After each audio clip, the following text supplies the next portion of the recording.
Welcome, everybody, to another episode of Philosophizing In, the podcast about philosophy in lesser studied languages. Today, I'm going to be speaking to Professor Souleymane Bachir Diagne of Columbia University in New York. Hello, Bashir. Hi, Jonathan. How are you doing? Doing well, thank you. Excellent. So today we're going to be talking about philosophizing in Wolof. And I wondered whether you could just begin by telling some of our listeners a little bit about Wolof itself, maybe where it's spoken and what kind of languages it's related to. Well, Wolof language is the lingua franca of Senegal, the westernmost country on the African continent, as I'm sure everybody knows.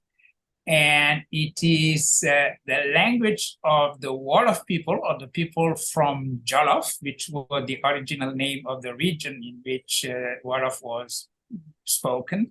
And the reason why it became the lingua franca of the country is because, well, first of all, if we look at the ethnic groups, the cultures and languages in Senegal, Wolof people are the majority. But it's not just that they are the majority, it is that their language was the language of trade, the language of playgrounds, language of cities. So now something close to 90% of Senegalese speak Wolof. So those who are not Wolof have, in addition to Wolof, their own language.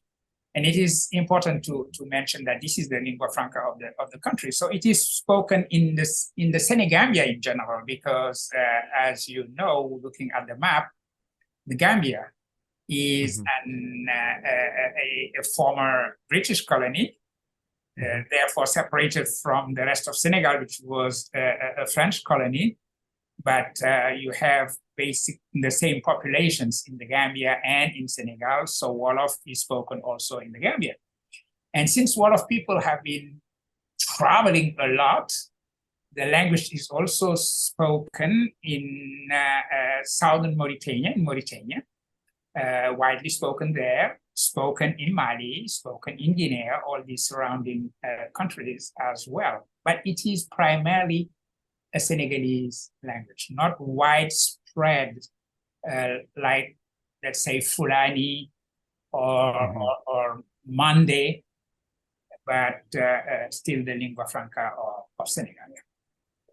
Fantastic. That's brilliant, because it's raised already so many of the interesting sort of linguistic and cultural topics that we're wanting to come back to a little bit later.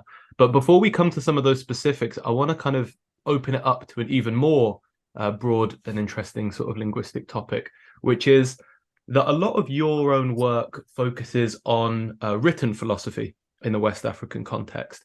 And in order to give a bit more background on the written context of philosophy in the region, I was wondering whether you could say about the Ajami scripts, in particular the way that they're used in some of the great centers of West African thought in Djenné and Timbuktu, so that we can start to link some of these points together.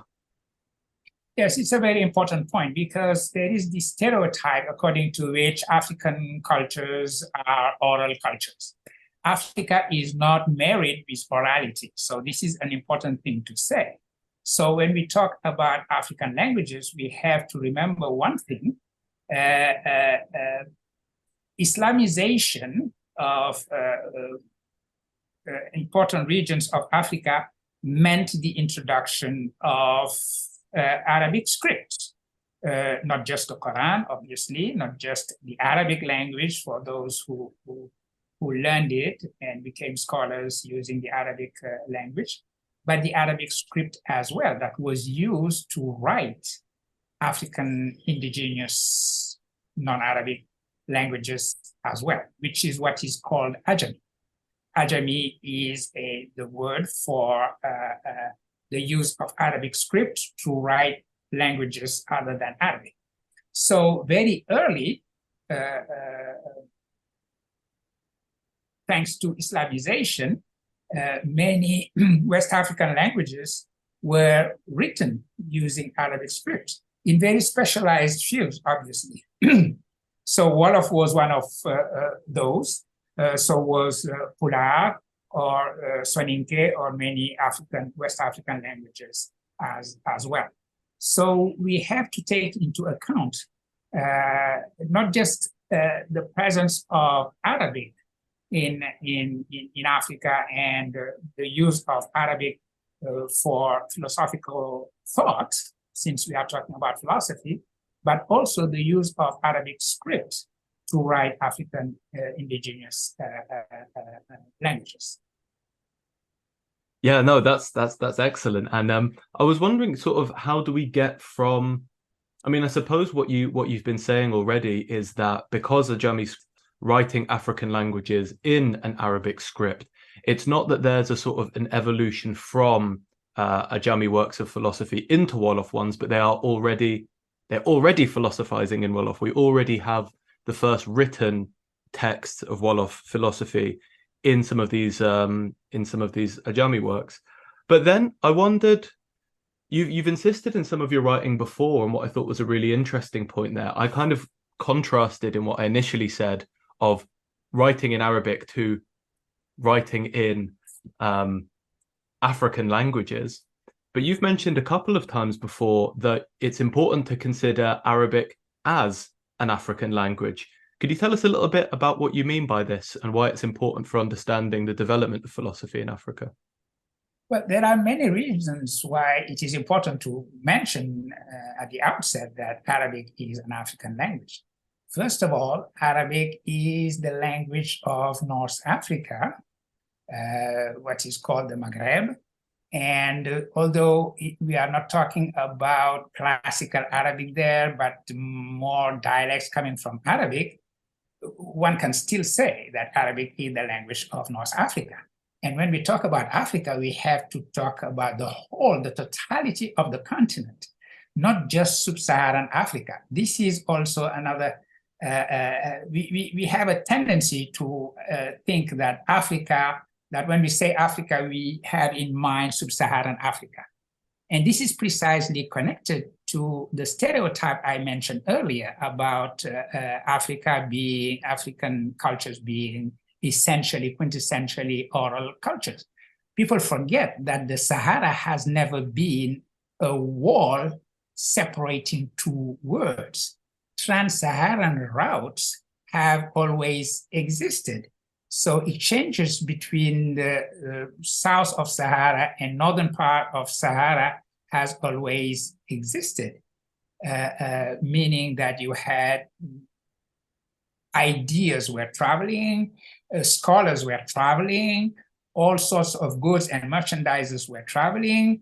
Also, we have to mention slaves. People were traveling that were not free scholars going to intellectual centers, but people in bondage as well. So these trans-Saharan routes always connected the northern part of the continent and the southern part of the continent. Now, when we look at the intellectual history of Africa, we cannot make a separation between sub-Saharan Africa and northern part of Africa because of what we just said about the meaning of Islamization. Islamization was not just the arrival of a new religion in the southern part of the Sahara. It also meant a new intellectual paradigm. First of all, the use of Arabic script, but also a connection to the larger global world of Islam and Islamic disciplines and sciences, meaning that you have the development of intellectual centers. You mentioned the name of Timbuktu. Timbuktu is probably the most known center because of the manuscripts that are kept there. But Timbuktu was not the only one. Northern Nigeria was also, you had many important intellectual centers. Senegal, Guinea, Koki, etc., were also very important centers. And the study of this tradition of written erudition in West Africa, for example, has just started. The development of what a colleague and friend of mine, Usman Khan, has called the Timbuktu studies, which is the generic name of all these studies of the manuscripts and the tradition of written erudition in West Africa. This is a developing field now. But in order to really understand that field, to study it and to understand the intellectual history of West Africa, one has to get rid of the idea of a radical separation between the northern part of Africa and sub-Saharan Africa, and reestablish the continuity without which one cannot understand how Africa was also connected to what has been known by the Latin phrase of translatio studiorum, or translatio studii. Translatio studii, this expression, this Latin expression meaning the transfer, transmission, translation of philosophy, of Greek philosophy, happened in the Islamic world in general, when the word of Islam received, so to say, Greek philosophy, Greek sciences, through translation of from Greek into Arabic. This also meant that you would have dimensions of that translatio studii in Timbuktu or Djenné or other intellectual centers like that. For example, Senegalese historian Cheikh Anta Diop famously wrote that one has to remember that before one single European set foot in West Africa, logic, Aristotelian logic, was studied as such in Timbuktu and other intellectual centers. So this is very important when we want to have a general picture of the intellectual history of West Africa. Actually, what I have said about West Africa has, you could draw analogies with something that happened on the other coast in Africa, which is the Swahili coast, the Indian Ocean. But I will focus on West Africa that I know better.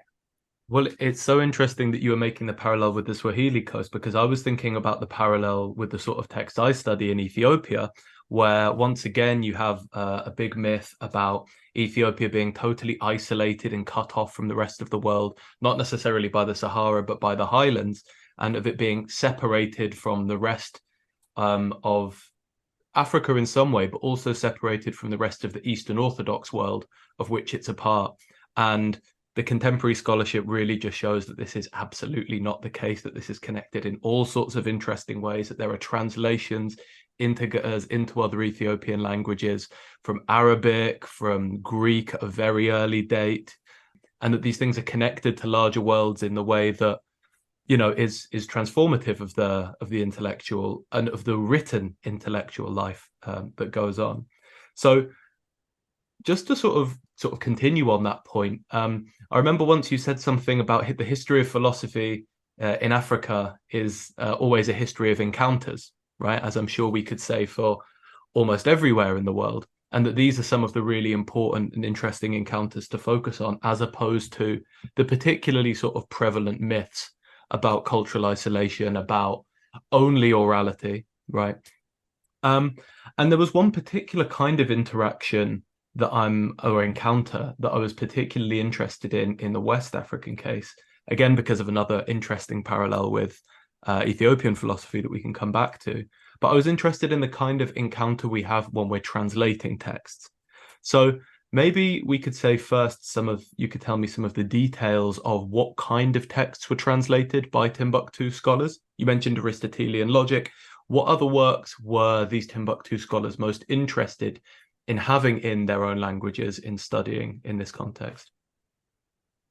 Well, obviously, because we are talking about the Islamic word, at the center of it would be the Quran itself, and all disciplines connected with the understanding of the Quran. So we have to, when we talk about translation, we have to think that it is not always written translation.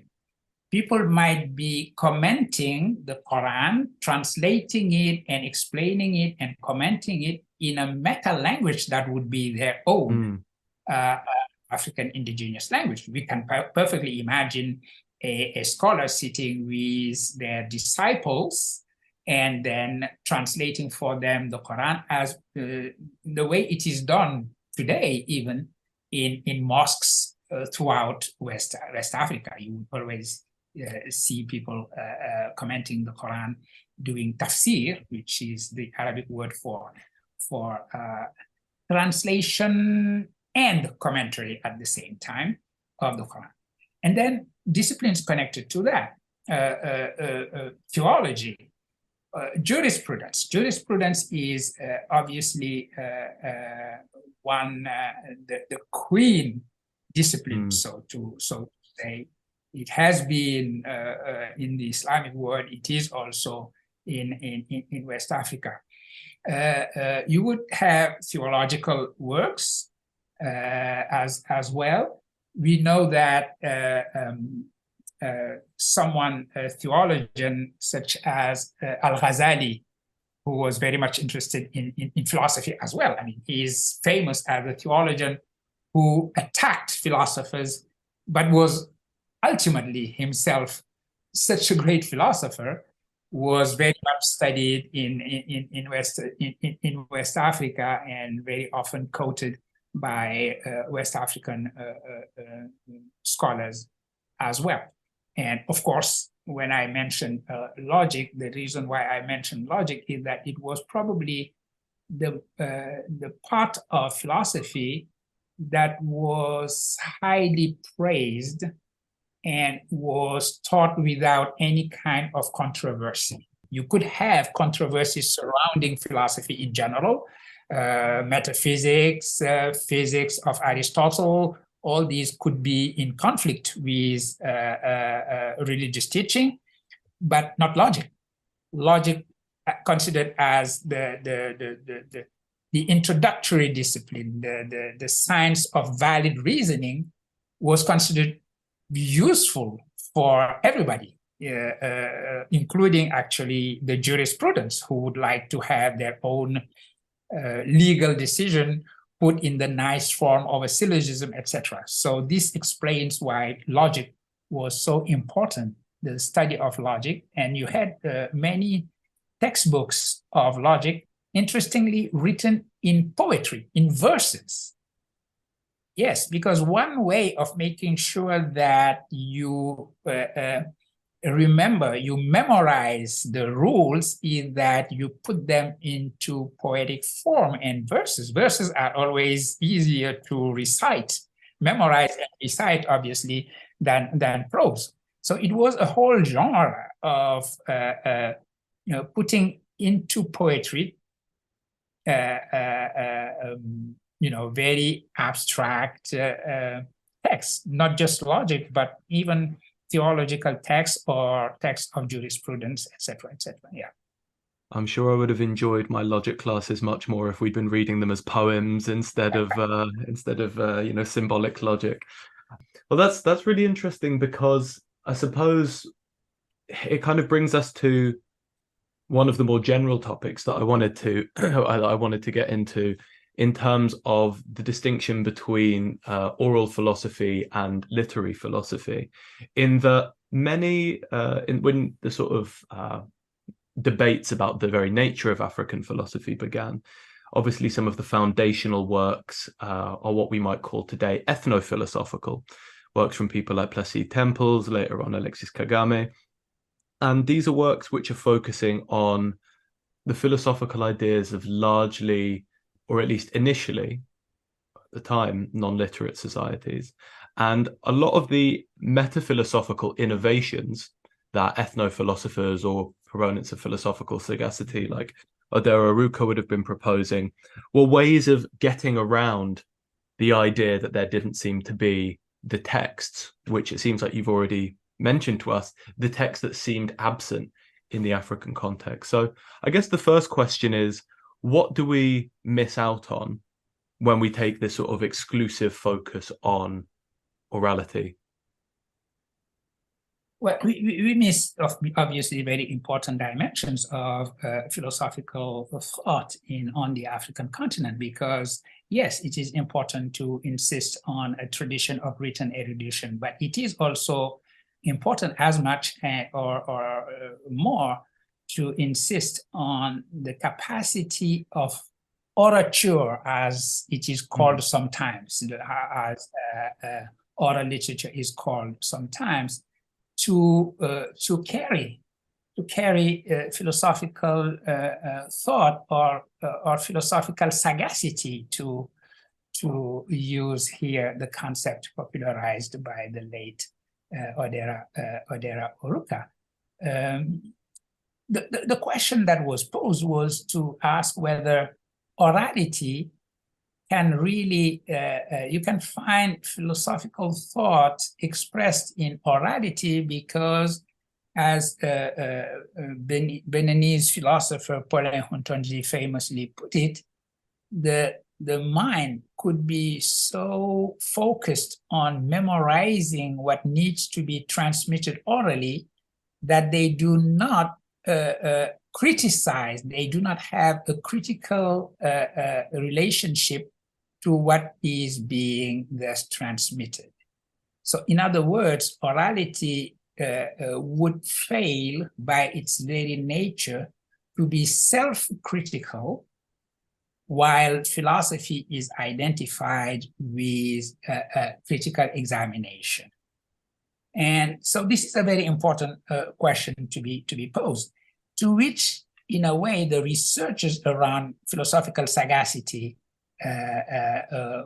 constituted a response. I mean, when Odera Oruka mentioned that you did have sages who expressed themselves orally and presented arguments, philosophical arguments that are worth studying, this was a way of talking about orality as a medium, as the written medium of philosophical thought. Moreover, you have also the discussion raised by Senegalese philosopher Mamoussé Diagne, who in a book on titled Critique de la raison orale in French, a critique of oral reason, paraphrasing obviously Kant, mentioned that if you look at oral narratives, oral texts, as we might call them, you can see how an oral text can be responding or critically dealing with another oral text. In other words, when you look at the way in which oral texts may be, or oral narratives may be responding to one another, then the critical, self-critical aspect, dimension can appear to you. So we need to be careful with in the study of orality, obviously, and not just think that orality as such is unable of carrying philosophical thought.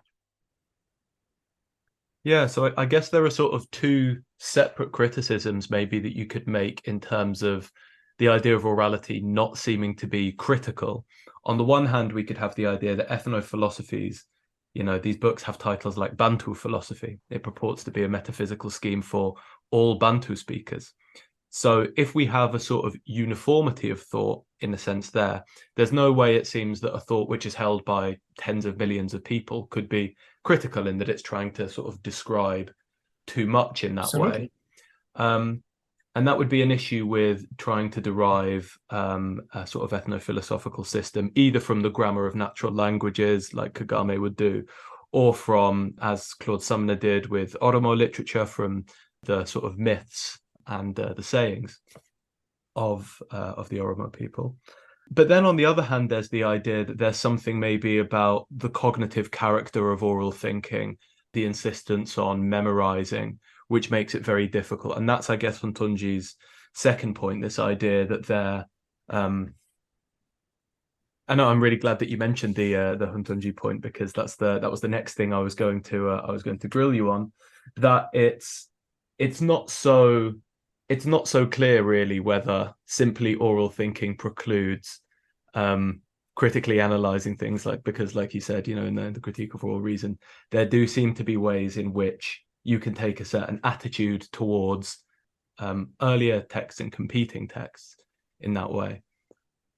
Thinking about the Kagame point, I was wanting to get into sort of more general questions in the connection maybe between philosophy and linguistics, because Kagame's idea that there are certain philosophical systems or a certain, worldview maybe that can be derived from the grammar of a natural language, I thought was a really interesting one.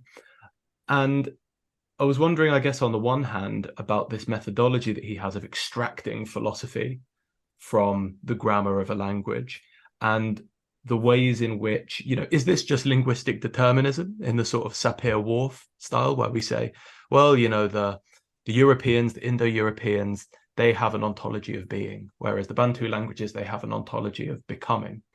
Or is there something more subtle going on here where we see certain inclinations maybe that the grammar of a certain language gives us? We maybe see that there is a certain kind of ontology that you can do with the Greek verb usia, the Greek noun usia and the verb ine, that you can't do with other languages. It's a sprawling question, but I know you have things to say about it. Absolutely. And I like the word that you use, which is inclination, because this is a very important question. And by the way, this leads us to be much more prudent when we dismiss what we call ethnophilosophy.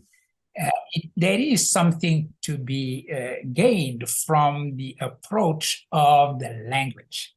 This was present actually in the book by Teppels, which started the whole question of ethnophilosophy, and that has been vilified in a way that was a little bit unfair. I mean, Teppels tried to pay attention to the language of the people he was talking about. So everything he said was not just mere construction, but this was more developed probably in Kagame's approach, when Kagame looked at the language itself. And it is important to remember that Kagame wrote these important passages analyzing the relationship between Aristotelian ontology, the categories of Aristotle, and the Greek language of Aristotle, saying basically that what was presented as the universal grammar of reasoning through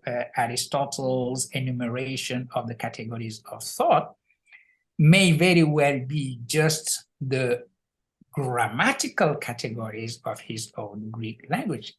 And it is important to note that this was written by Kagame in 1956, that is to say 2 years before French linguist Émile Benveniste famously wrote an article on the very same topic, saying that categories of thought in Aristotle philosophy were actually categories of language and the Greek language.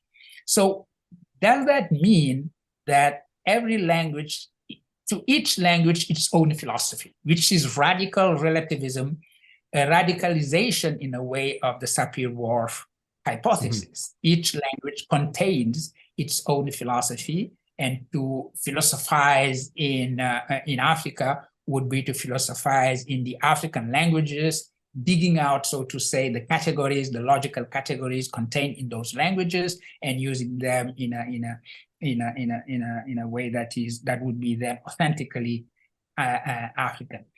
Kagame seems to be tempted to go in that direction because, as you know, as our listeners know, he listed 4 categories from the Kenya-Rwanda language he was analyzing, and said that in the same way that Western metaphysics, Western ontology was built on Aristotelian categories, one should build on these 4 Kenya-Rwandan categories a whole new philosophy. And this brings me back to what you said about inclination. To think that we are determined by our languages to think in a certain way, by the grammar of our languages to think in a certain way, is a negation of philosophical thinking. One could not ignore, obviously, that we think in given languages, and that the language we speak, the language in which we are thinking, actually shapes, in a way, our thought. Nietzsche said as much when he said that in virtue of their own grammar, certain languages, Indo-European languages, were inclined, were led to think certain type of categories and so on and so forth, while different languages were directed differently. And you mentioned, for example, usia, or one could mention the verb to be, which is so characteristic of Indo-European languages. When you say, when you recite the beginning of Parmenides' poem, being is, non-being is not, one has to be aware that you can say that because you speak a particular language where you can go from the verb to be to the substantive being by adding ing, the same way you can do it in French, the same way you can do it in Greek, going from einai to on. I mean, it is a characteristic mark of the Indo-European languages. And you have the rest of the world actually doesn't use the copula to be in the same way. And mentioning again Benveniste made a very interesting comparison between Aristotle's Greek and the language of Ewe, spoken in Togo and in Ghana, etc., where he says, well, they do not use the verb to be in the same way. And one could not even say that they lack the verb to be. It is absurd to say that a language lacks the verb to be. He say, well, maybe you have even too many ways of saying to be, 5 ways of saying to be, rather than lacking the capacity to express being, etc. So yes, one has to take into account the fact that a given language is a certain relationship to the word, a certain way of relating to the word, even as Merleau-Ponty puts it, a relationship of my body to the word. And Merleau-Ponty adds that in that sense, one could say that no language is translatable into another language. But at the same time, translation still happens. You always find ways of translating from a language to another language. This happened to Greek philosophy when it was translated into Latin in the first place. Well, one could say Latin is close enough. It is another Indo-European language. And then it was translated into Arabic, which became the language of philosophy at one point. Not just Muslim philosophers, but as Jewish philosophers as well. It was the language of Maimonides, etc. So translation itself teaches us something about the nature of philosophical thought and the relationship between philosophical thinking and the languages in which we are thinking and we are writing and we are expressing ourselves. And this is why translation, that dimension of the translatio studiorum that I mentioned earlier, is so important. The translation of Greek philosophy through different languages is important. And this is why I come back to inclination. I think that our languages incline us to think in a certain direction, but without necessity. They incline and do not necessitate. And saying that, actually, I'm paraphrasing an expression from Leibniz that I like to quote when it comes to this point. Incliner sans nécessité, Leibniz wrote in French, because as you know, Leibniz wrote in French. I think the last thing that you said was really interesting for really the general mission of this series of interviews, which is to have a go at looking at philosophy in languages that aren't often examined as vehicles for studying philosophy.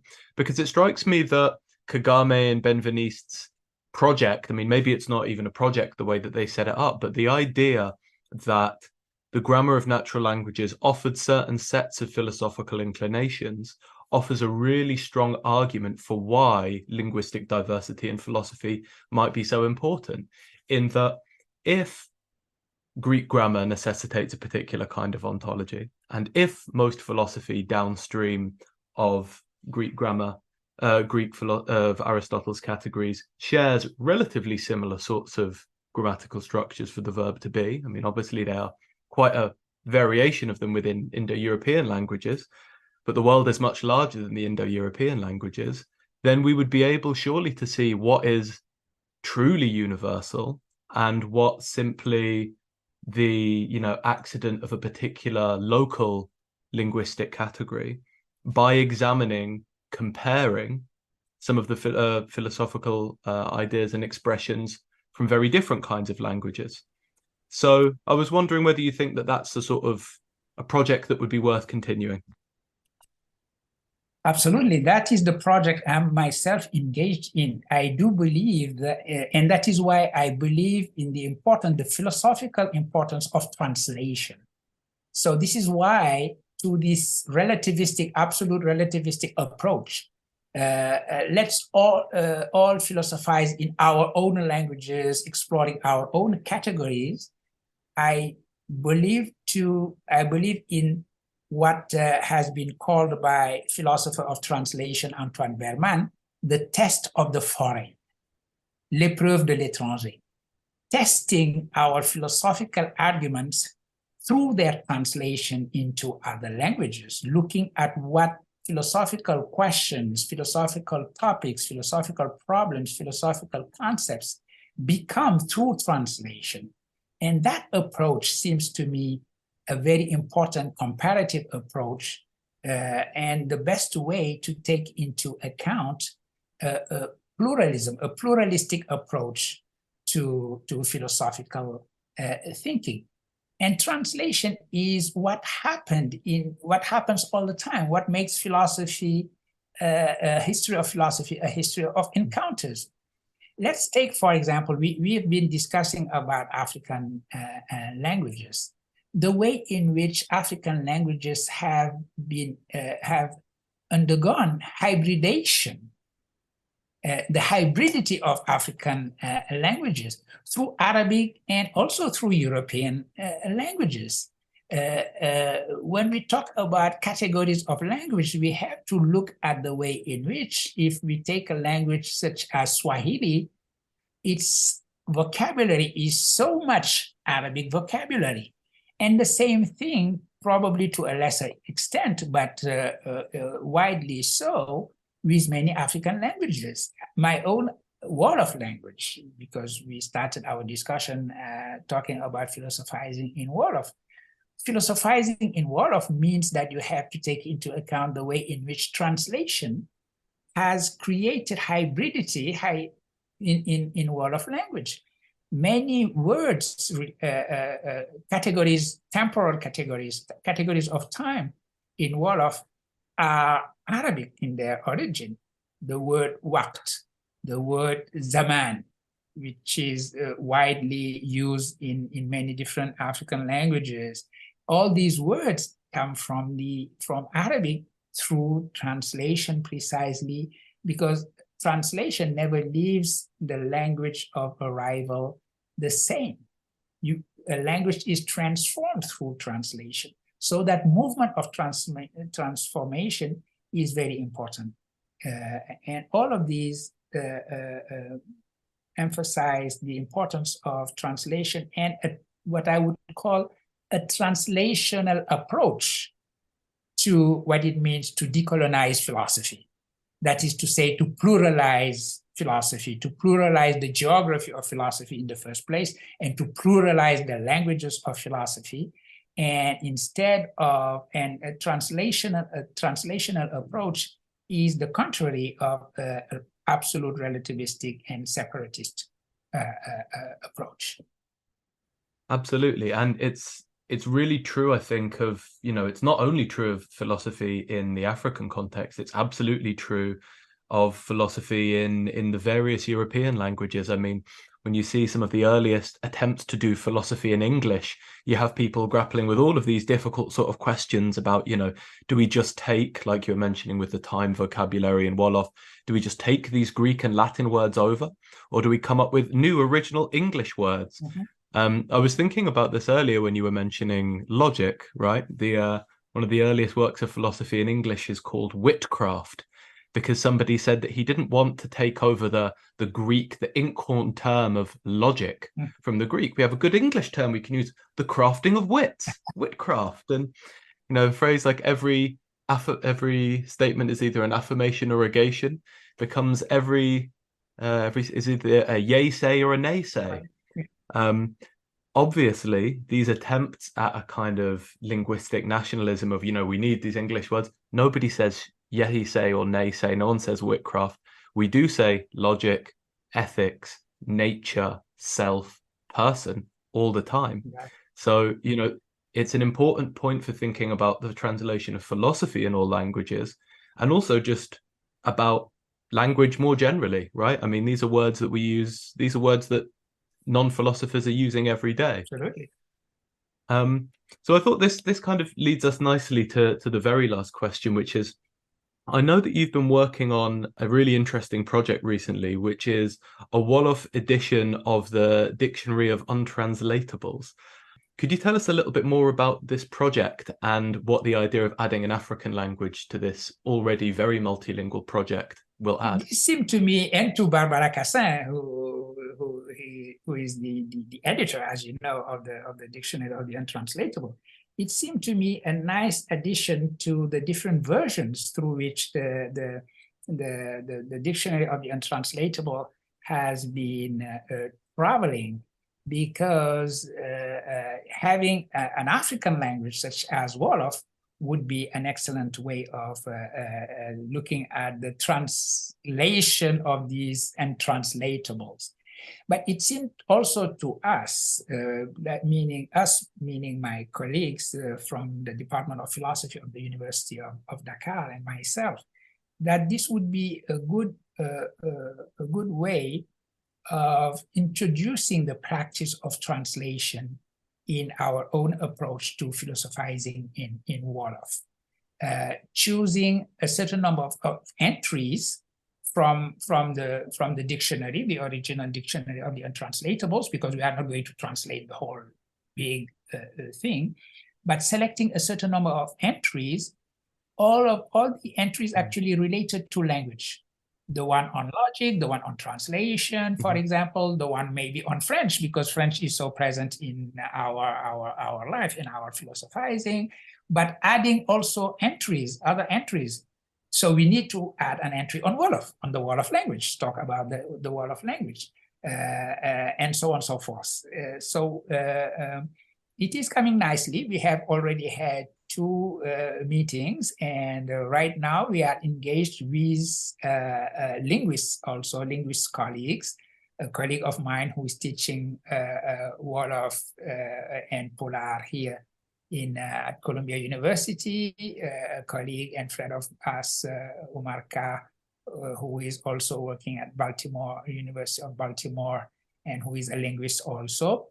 Actually, he is the one who translated my own contribution to the volume published by Chike Jeffers under the title "Listening to Ourselves." So he is the one who translated my piece written in Wolof into English. So we are quite a nice team of friends and colleagues working on this, and we hope to come up with a draft of a first draft by the end of this year. Excellent. Well, I will join, I'm sure, all of our listeners in wishing you the very best of luck with that project, to say that we're very excited about it, and to thank you for joining us here today. Thank you very much, Professor Diagne. It's been a pleasure, Jonathan.